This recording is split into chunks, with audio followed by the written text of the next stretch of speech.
One of the most important events in Genesis is when Jacob's name is changed to Israel. Israel is God's chosen nation, and so this is a pivotal moment in God's plan for salvation. But when we study Genesis, we encounter a problem, because God appears to do this twice, once in Genesis 32 and again in Genesis 35. Many source critics have used this as evidence that Genesis contradicts itself, because Jacob doesn't have to have his name changed twice. Additionally, they argue, this is evidence Genesis is a composite of multiple sources.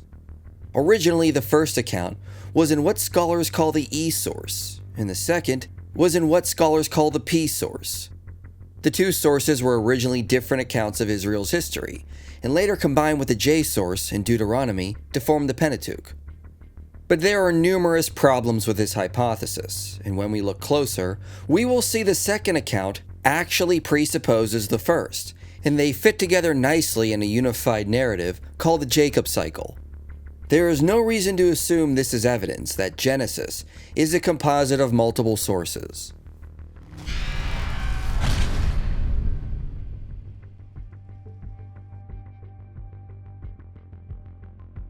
The documentary hypothesis is the view the Pentateuch is a composite of different sources. Genesis specifically is said to be a combination of the J, E, and P source. The two accounts of God changing Jacob's name are used as evidence for this. Moreover, the scholar Joel Baden focuses in on Genesis 35 and argues it can be divided into two distinct stories that are internally consistent. When we reconstruct the hypothesized sources, we also solve issues with the text. Like it appears Jacob names Bethel twice, once in Genesis 35 and once earlier in Genesis 28. It appears Benjamin is born both in Canaan but also in Paddan Aram. And of course, dividing up the text allows us to solve issues of why Jacob's name changes twice.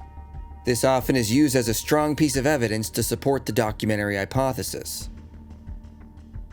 Although on the surface this might sound plausible, once we dive deeper, you'll see there are numerous problems with dividing up the text into hypothetical sources.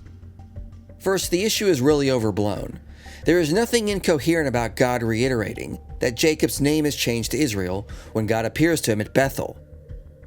In the story of Jacob, Bethel is a crucial place. It is where Jacob dreamed of the ladder coming down from heaven, and where God first makes his promises to him. Given that the story of Jacob reaches its climax when Jacob returns to Bethel years later, it seems appropriate for God to reiterate his name change, which is crucial for his new identity. There is nothing in the Jacob cycle that we could deem as an intolerable contradiction. Tremper Longman says, "Then the narrator again informs us of Jacob's name change. The change was actually instituted at the time he wrestled God. We are likely to understand this simply as a reiteration of that moment rather than a second time when God tells Jacob about his name change. Perhaps it is repeated here because now Jacob is fully moved into the promised land." Meredith Klein says, "God appeared to him again, reiterating the change of name to Israel, and renewing the Abrahamic covenant promises of the assembly of nations as descendants, royal dynasty, and land."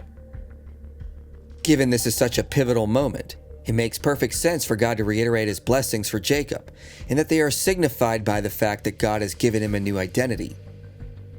More importantly, Genesis 35 presupposes the earlier account, because it says, God appeared to Jacob again.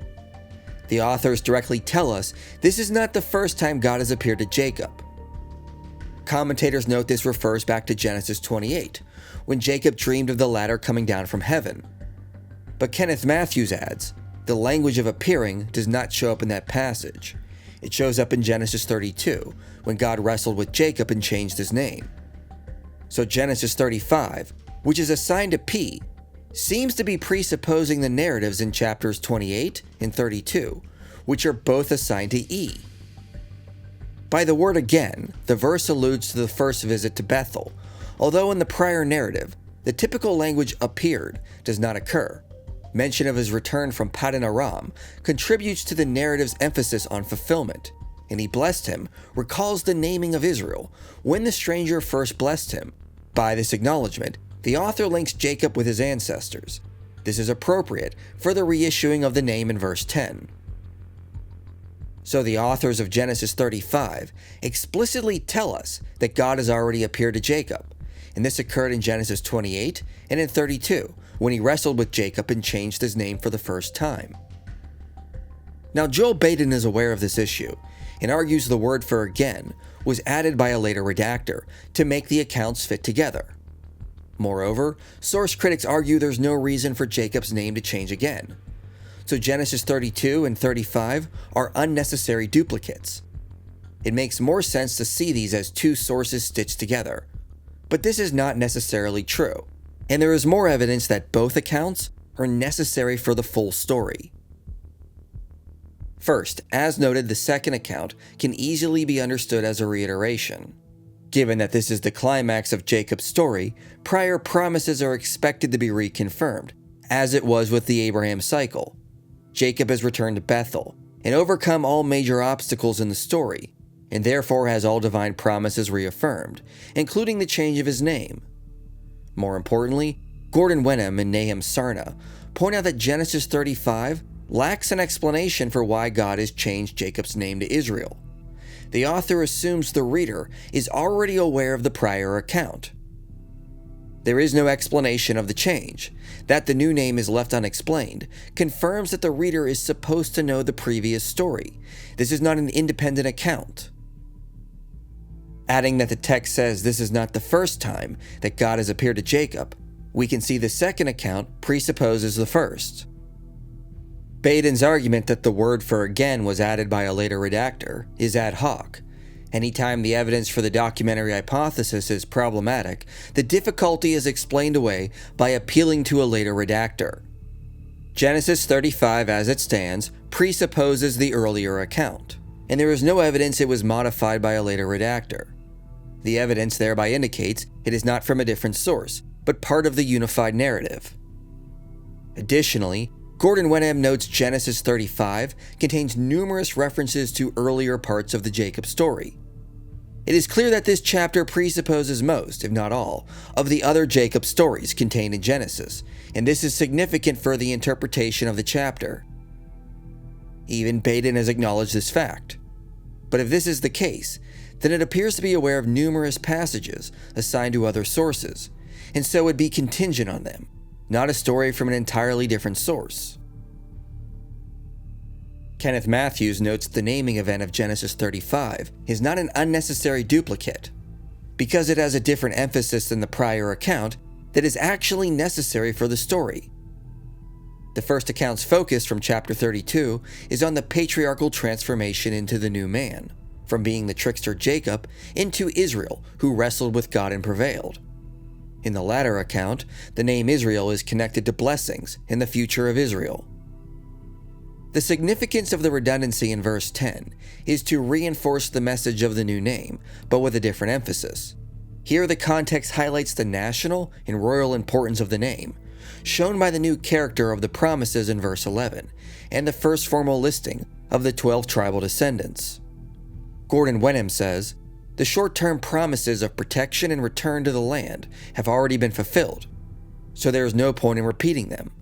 But there is a new feature. The promise of royal descendants is here given for the first time to Jacob, though such a promise has been made to Abraham." So the second naming event is actually important for the narrative, and not an unnecessary duplicate, as God wishes to indicate Israel's name is not just a personal transformation, as it was in chapter 32, but it is also connected to the blessing of his offspring and national identity. Another reason for the two accounts is how Genesis uses repetition to stress the certainty and importance of events. For example, in the Joseph cycle, Pharaoh is given two dreams of the coming famine. Joseph says the doubling of Pharaoh's dream means that the thing is fixed by God. So the fact that the city Luz is renamed to Bethel twice, and the fact that Jacob's name is changed twice, might be necessary so the ancient audience understood that this was fixed by God.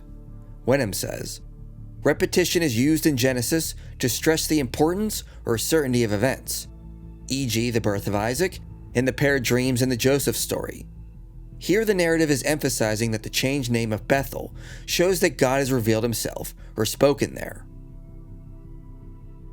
The two accounts of Jacob's name change and Bethel being renamed may therefore indicate that it was fixed by God. Matthew says, "The naming again of Jacob, Israel, and Bethel reinforces the importance of these two pivotal moments in the patriarch's story, reminding us of the giving of the names in conjunction with the revelations at Bethel and Peniel." Also in the chapter, the name Bethel shows up 7 times, which is a sacred number used in scripture. Umberto Cassuto noted the number 7 was often used symbolically to express the importance of something or to indicate God's sovereignty over an event. The repetition around the use of the term Bethel may have been deliberate to arrive at this use of 7.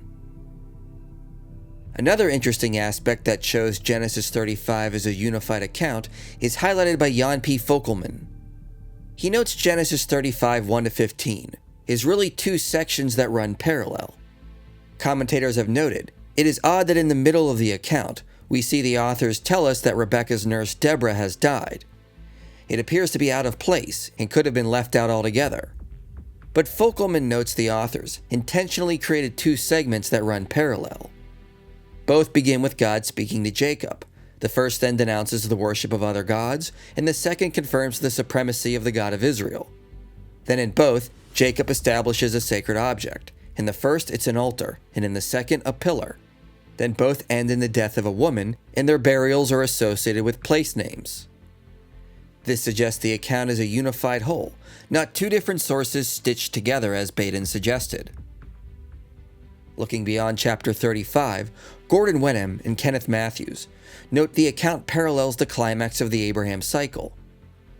Just as Abraham's 3-day pilgrimage to sacrifice on Mount Moriah climaxed in the most categorical reaffirmation of the promises in his career, so too Jacob's sacred journey is crowned with the strongest statement of the promises that he ever heard, summing up and adding to what has been said to him on earlier occasions.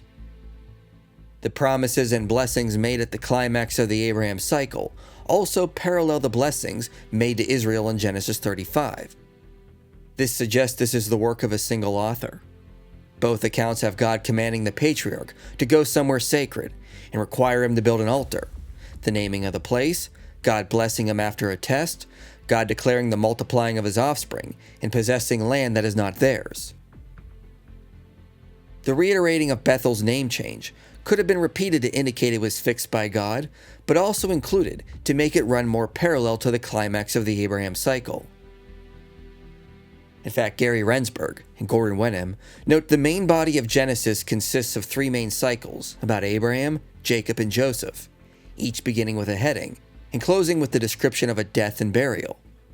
Wenham notes all follow the same rough outline, beginning with the divine call to journey and obedience, divine promises reaffirmed, the journey, birth of sons, the loss of a wife, the marriage of sons, list of descendants, and the death and burial of a patriarch.